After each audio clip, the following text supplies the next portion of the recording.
Newsday continues here on One News Now. I'm Jess De Los Santos.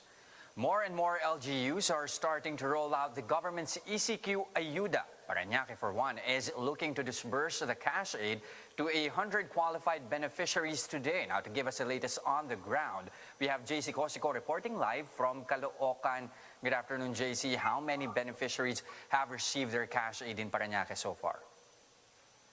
Jess, we have yet to ask the final number of beneficiaries in Parañaque City, but currently we are here in Caloocan City, in which when they started the pay at around 8 a.m. So far, around 500 plus individuals have received their cash aid. Jess. Okay, how many total beneficiaries are expected to receive cash aid in Caloocan, and when is the deadline for disbursement? Just LGU in 15 days for them to finish the payout once they receive the funding from the national government. Now, the LGUs may request for an extension, provided that they will justify the need for the extension. Jess. Okay, so if I do understand it, you did cover as well the Ayuda rollout in Parañaque, and of course you're in Caloocan at the moment. So how's the rollout overall, and were there any problems, or was it smooth sailing for both cities? Yes, there were just instances that some beneficiaries who were called by the barangay to informing them that they will receive the aid, but upon arriving in the barangay hall, their names are not on the list. That's why these beneficiaries or these individuals were told to go to the grievance committee in their barangay hall so that they would be, or their concerns will be addressed.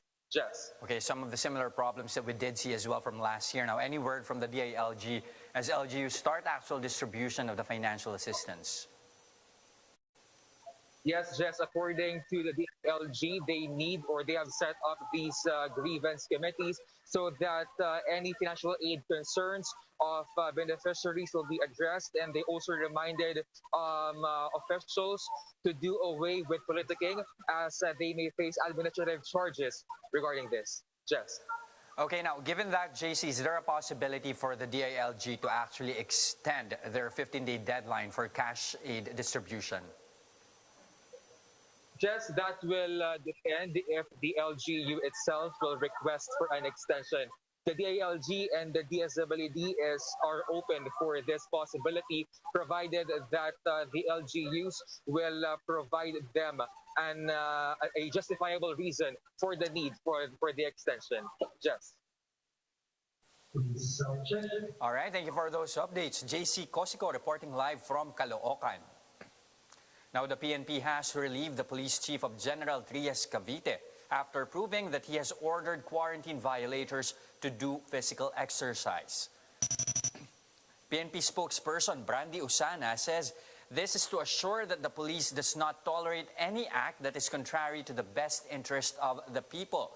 The General Trias Police Chief Marlos Solero earlier denied making such a rule, but two quarantine violators executed sworn affidavits indicating that they were made to do knee benders as penalties. Solero and two other officers are now placed under the direct supervision of the local police district pending investigation. And the pandemic is not a justification for violations of law and human rights. That's according to Attorney George Garcia, Dean of the Pamantasan ng Lungsod ng Maynila College of Law. On One News's agenda, Garcia said the law enforcement authorities involved in the fatal punishment of a curfew violator in Cavite might face administrative and criminal charges. The PLM Law Dean said there are constitutional guarantees that will never be suspended, even in light of the ongoing health crisis. He said these constitutional protections include the right to due process and the preparation of powers among government authorities and law enforcement agents. Wala ang diskresyon, Sir Sito, dapat doon sa enforcer. Hindi binibigay sa kanya ang diskresyon. Dito ang nangyari. Ikaw na yung enforcer, ikaw yung nag-aresto, prosecutor ka na, nag-judge ka pa. Tapos ikaw pa yung jailer, ikaw pa yung nagkulong. Ibig sabihin, all in one, binigay mo lahat sa law enforcement authority. Siya ang nagsabing krimen ito.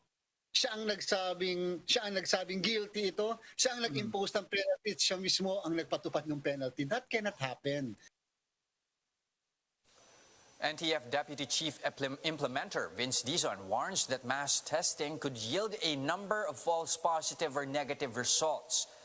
Dizon is currently in hot water after rejecting calls for mass testing as COVID-19 cases spike. On One News's agenda, Dizon explained that mass testing is not recommended by experts as false negative results could endanger Filipinos and result in more infections. Dizon said testing should only target close contacts, individuals with symptoms, and those from areas with high cases. The testing czar also reiterated that RT-PCR testing is free for these individuals. Kung titignan natin yung mga bansa na talagang grabe ang testing, no? Napakadami, tulad ng Amerika. No? 400 million na ang kanilang na-test. Mahigit halos 100 million po higit sa kanilang populasyon ang na-test nila. Pero sila din po ang number 1 na bansa sa pinakamaraming kaso at sila din po ang number 1 na bansa sa pinakamaraming namatay. No? So, yun po ang talagang iniiwasan ng mga eksperto natin. Kaya sabi nila, kailangan medyo mag-isip tayo kung sino ang dapat tinetest natin.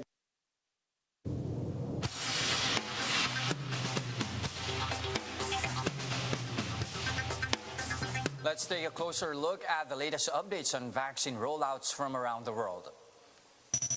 Over a dozen student health workers in Venezuela protested outside the Caracas hospital on Tuesday over the lack of COVID vaccines.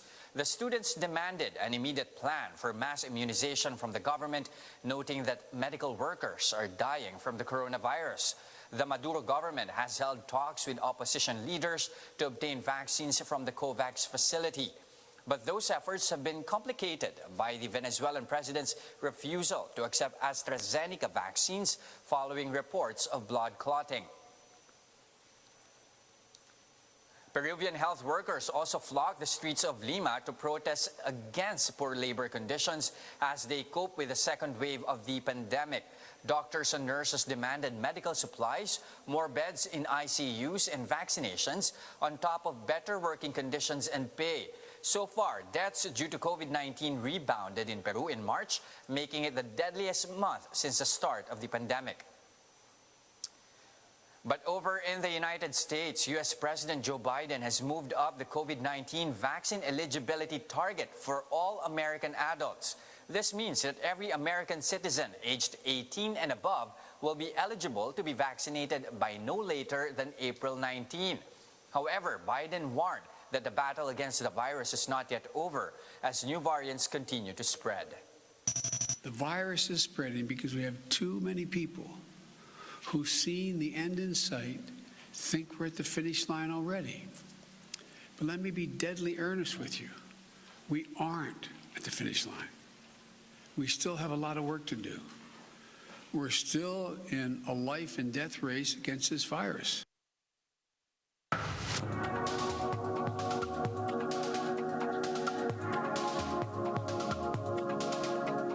The Philippines is among countries that are wasting the chance to both earn profit and reduce plastic waste through recycling.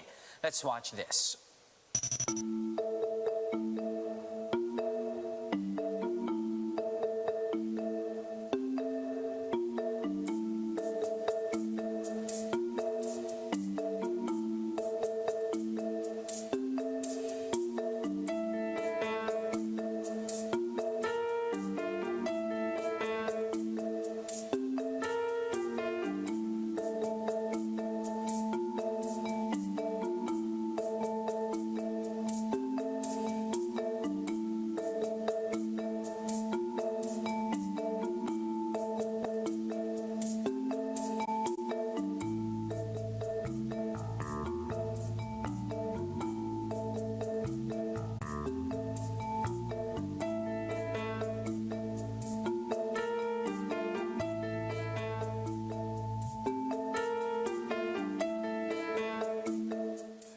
those are the top stories of the hour. Join us later at 2 p.m. as we continue to monitor the day's biggest stories.